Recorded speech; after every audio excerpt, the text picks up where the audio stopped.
नमस्कार मित्रों, मैं संजीव कुमार कोहली आज आपके लिए लेकर आया हूँ कश्मीर की प्रसिद्ध कवियत्री ललित द्वारा रचित वाकों के आधार पर प्रश्न उत्तर, जो कि हमारी कक्षा 9 की पाठ्य पुस्तक में दिए गए हैं।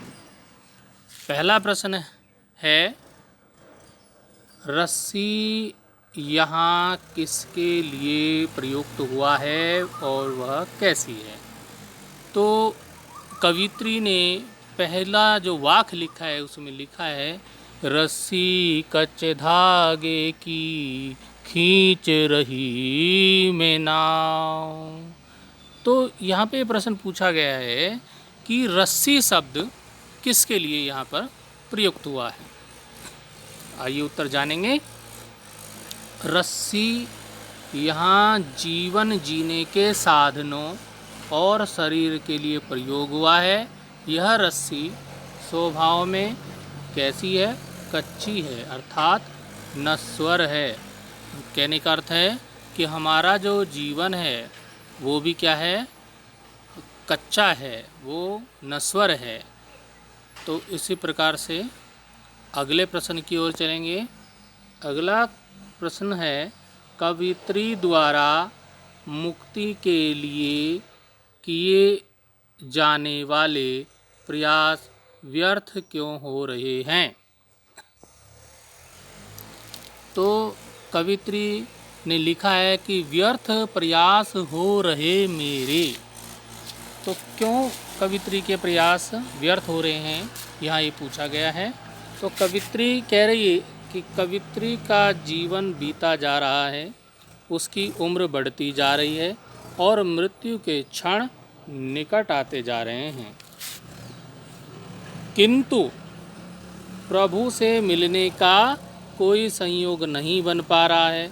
इसलिए उसे लगता है कि उसकी सारी साधना व्यर्थ हुई जा रही है, अर्थात साधना असफल हो रही है। प्रश्न संख्या 3 की ओर चलेंगे। कवित्री का घर जाने की चाह से क्या अभिप्राय है। बहुत ही महत्वपूर्ण प्रश्न है, परीक्षा में आता है। तो घर जाने की चाह से अभिप्राय परमात्मा से मिलन है। कवित्री ये कहती है कि हमारा जो ये पृथ्वी पर हमने जन्म लिया है, ये हमारा घर नहीं है। हमारा घर कहाँ है? परमात्मा का घर ही हमारा घर है, क्योंकि अंत समय में हमें वहीं पर जाना है। अगले प्रश्न की ओर चलेंगे। प्रश्न है, भाव स्पष्ट कीजिए। जेब टटोली कोड़ी न पाई, इसका क्या भाव है, क्या कहना चाहती हैं कवित्री। तो भाव, कवित्री को अनुभव होता है कि वह पहले तो छल छदम के मार्ग पर चलती रही और फिर जीवन भर हठ योग साधना करती रही, परंतु उसे ईश्वर की प्राप्ति में कोई भी सफलता नहीं मिल सकी। ईश्वर की प्राप्ति में कोई भी सफलता उसको प्राप्त नहीं हुई और ना ही कोई पुण्यार्जन वो कर सकी। उसने जब अपनी जेब टटोली अर्थात उपलब्धियों पर गौर किया तो कोड़ी भी ना मिली, अर्थात उसे कुछ भी उपलब्धि नहीं हो पाई। कहने का तात्पर्य ये है कि कवित्री कहना चाहती है हमें अपने जीवन में अच्छे कार्य करने चाहिए, पुण्य कार्य करने चाहिए, जिससे कि हम जब अंत समय में ईश्वर के दरबार में पहुँचेंगे तो वहाँ पर अपने जीवन को पार लगाने के लिए, मोक्ष प्राप्त करने के लिए जो हमारी असली जो कमाई है वो हमारे पुण्य कर्म होंगे, जो हमें पार लगाएंगे, मोक्ष प्रदान करेंगे। ये जो हम जीवन भर रुपया पैसा कमाते हैं ये वहाँ पर काम नहीं आने वाला है। खा खा कर कुछ पाएगा नहीं, ना खाकर बनेगा अहंकारी। कवित्री ने ऐसा क्यों कहा, इसका भाव है, कवित्री कहना चाहती है कि मनुष्य भोग कर करके अपना जीवन नष्ट कर डालता है, किंतु उसे कोई उपलब्धि प्राप्त नहीं हो पाती। परमात्मा से वह दिन पर दिन दूर होता जाता है। भोग करना एक प्रकार से प्रभु के मार्ग से भटकना है।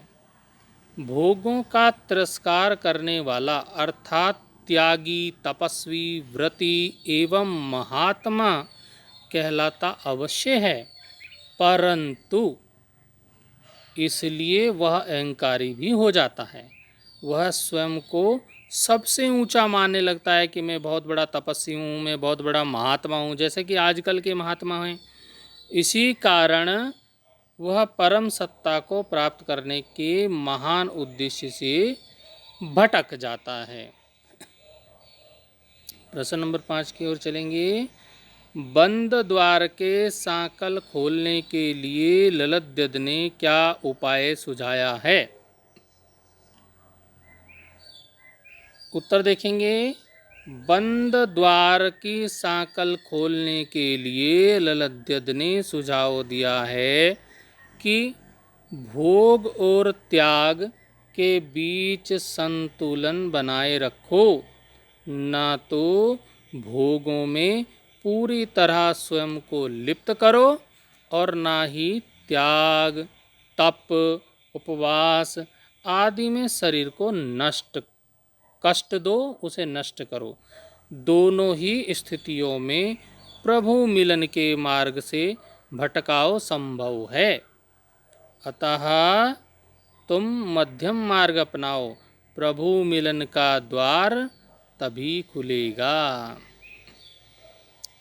अगला प्रश्न है, ईश्वर प्राप्ति के लिए बहुत से साधक हठ योग जैसी कठिन साधना भी करते हैं, लेकिन उससे भी लक्ष्य प्राप्ति नहीं होती। यह भाव किन पंक्तियों में व्यक्त हुआ है? कौन सी पंक्तियां आई कविता में जिनमें ये भाव दिया गया है? तो ये जो भाव, उपर्युक्त जो भाव है निम्नलिखित पंक्तियों में व्यक्त हुआ है। पंक्तियां हैं,